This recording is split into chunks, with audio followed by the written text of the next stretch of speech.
I have been working for some time using lesions to understand what different parts of the brain can and cannot do. And the advantage of using lesions is that we get a causal information about what happens when we take out a region of the brain. But in many cases, we've been overlooking the possibility that we aren't just affecting the area of the brain that we take out, but also other connected brain structures. And this obviously has two potential implications. One is that we're actually having negative effects on more than one part of the brain, so we're also negatively affecting connected structures.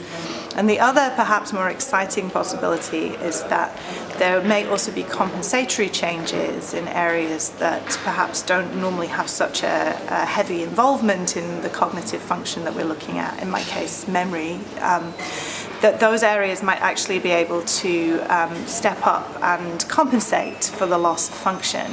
And that's actually something that we've been seeing in our studies for a while, is that after a brain lesion, animals are not as impaired as we thought they would be.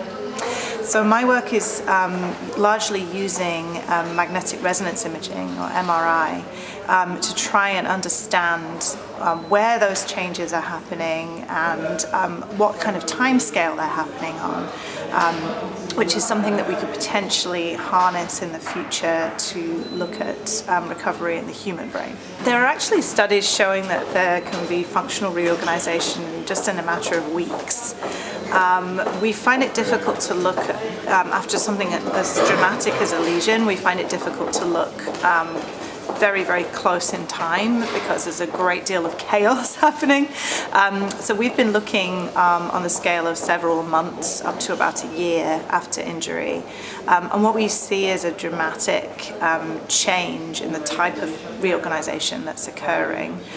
So initially we see reorganization occurring in areas that are quite distinct from the area that was damaged, and then later in time we see the greatest change happening in areas that are very, very closely connected with the area that was damaged, which we think suggests a shift from functional compensation, so areas maybe upregulating their activity, to maybe more structural compensation that occurs later on when the brain actually has time to physically recover. So the work I'm talking about today involves a lesion to the hippocampus, which is a structure that we think of as being crucial for memory.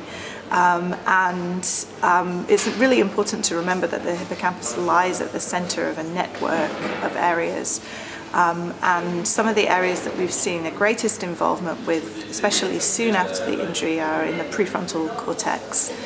And then also areas in the parietal cortex and areas that are more closely connected with the hippocampus, so those in the inferior temporal cortex appear to be playing a role. So that's quite a widespread distributed network of areas, and one of the reasons for that might be that we're interested in episodic memory, which is a really highly complex form of memory, involving the binding together of information about what happened, where and when within a context. And so it seems as if that kind of memory is likely to rely on a number of structures. That makes it complex to study, but it also makes it likely to be the subject of plasticity, because there's so much potential for areas to become involved when others are lost.